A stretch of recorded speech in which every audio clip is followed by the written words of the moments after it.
Hey guys, Skizzy here. I wanted to make a video about how to obtain 4 extremely easy mounts. All of these mounts have a 100% drop rate and should only take you about an hour or two to get. I'm going to not mention things like Time Lost Proto Drake or Reign of Poseidus because while those mounts have a 100% drop rate, they are by no means easy to get, in some cases taking weeks or months to farm. I'm also not going to mention the Warlord's 100% mount drops, because while they are 100% drop as well, it took me quite a while to get all of them, and they're kind of camped to hell at this point. It's not something that you're going to be able to knock out in an afternoon. Alright, so let's get right to it with the first mount. This is the Bronze Drake, and you can get it from the timed run of the 5-man dungeon Culling of Strath on Heroic.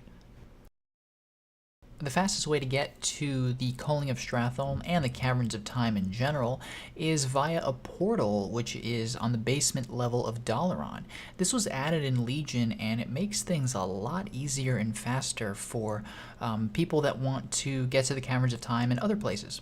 So all you're going to do here is access the Caverns of Time portal and it's going to port you directly to Teneris. Once ported, you can talk to the Bronze Drake here, or just fly down yourself, and you're looking for the leftmost passageway in order to access the Culling of Strath. Make sure you're on Heroic difficulty. Once you're inside the instance, we're going to climb up these stairs and speak with Chromie, who has an objective for you to go around the beginning of the instance and cleanse 5 crates that have been diseased. Once you're done with that, you're going to find yourself in the beginning of Strath or at the gates where there's a relatively long RP event with Arthas, Jaina, and Uther. You're just going to wait for this event. There's unfortunately no way to skip it. You'll see a timer at the top of your screen indicating that you can begin the timed run. All you're going to do is clear out all of the packs that spawn, as well as the bosses that come after them. It's pretty simple. You've got the little flag on your minimap that you can just follow, and once you kill all of the designated mobs, it'll generate the next wave. After you're done with that, you're going to meet Arthas at an inn and kill some black dragons. And then you're going to walk up with Arthas to, I guess, the library to kill another boss. Arthas is going to open up a bookshelf that leads down to a secret passageway. In this passageway, you're going to find a very narrow hallway with a bunch of zombies and burning buildings. You're going to run down this hallway until you see a fork in the road, and then you're going to go left. And the left side is where you're going to see this boss. All you have to do is kill the boss within the time remaining, and you should be able to get the Bronze Drake. Our next 2 mounts are actually from the same exact raid instance. The first one is the Black Drake, which you can get from 10-man Sartharion. Now the way to do this is you have to kill Sartharion first before killing any of his 3 named drakes. Getting to the raid where Sartharion is very simple. Just like Culling of Strath, you're going to go to the Dalaran basement and take the Wormrest Temple portal. Once you've taken the portal, you can hop on your flying mount and fly all the way down to the temple's basement, and you'll find Sartharion's lair right in front as soon as you get inside of the temple. That's going to be the first instance you see. Make sure you switch your legacy raid setting down to 10-man, since for the first portion of this, we're going to be doing the 10-man version of Sartharion in order to get the Black Drake. Getting the mount run these days is incredibly easy. All you're going to do is walk up to Sartharion and attack him, and what's going to happen is all of the mobs, including the 3 named drakes, are going to come down on you, and all you really need to do is kill everything at the same time. As a DK, all I do is pop Remorseless Winter, and they should all die instantly. Once Sartharion is dead, he should drop the Black Drake, and you'll also get a bunch of achievements if you don't already have them.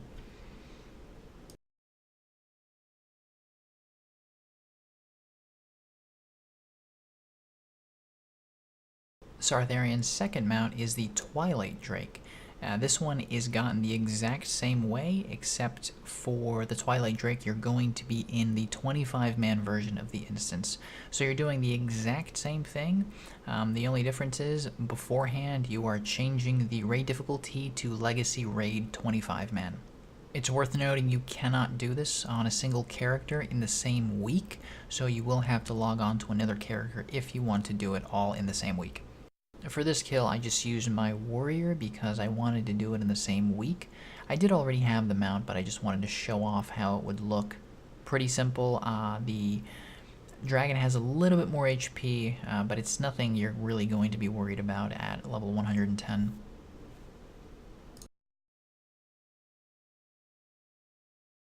For our fourth and final mount, we're going to be talking about the Amani Warbear.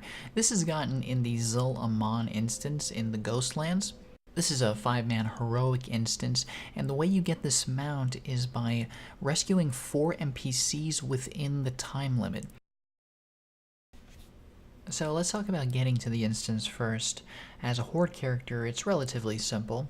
All you need to do is access Silvermoon City via a portal, and then run all the way to the Flightmaster that can fly you directly to Zul'Aman.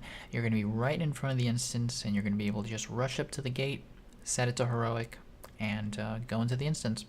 As Alliance, it may be a little bit more difficult. You may have to get in through the portal that connects the Ghostlands to the Eastern Plaguelands, but it should still not be any trouble whatsoever.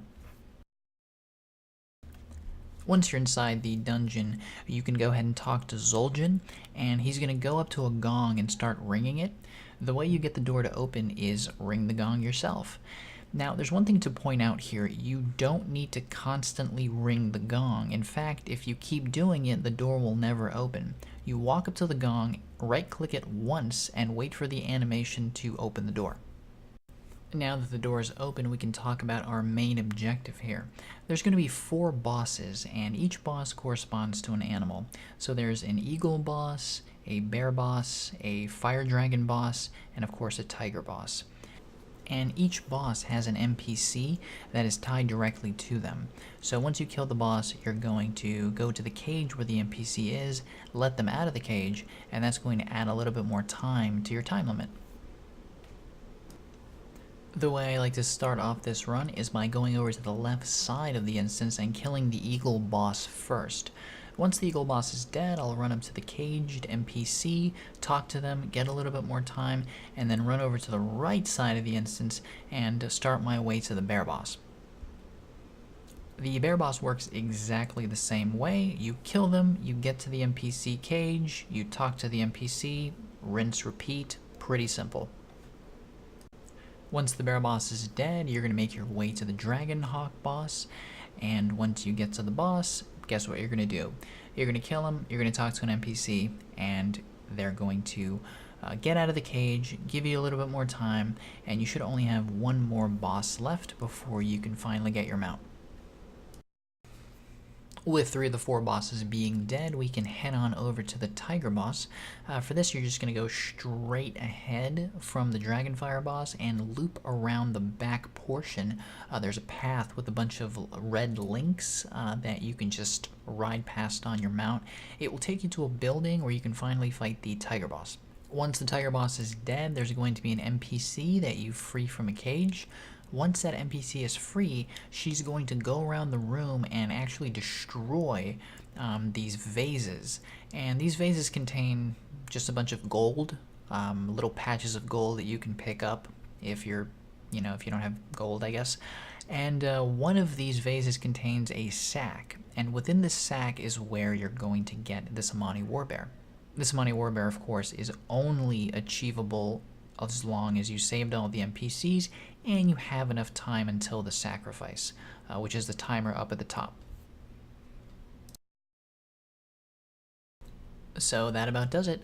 After you do all of this, you'll be able to add 4 more mounts to your mount journal. These mounts are incredibly easy to get and should only take you about an hour or 2 to achieve all 4.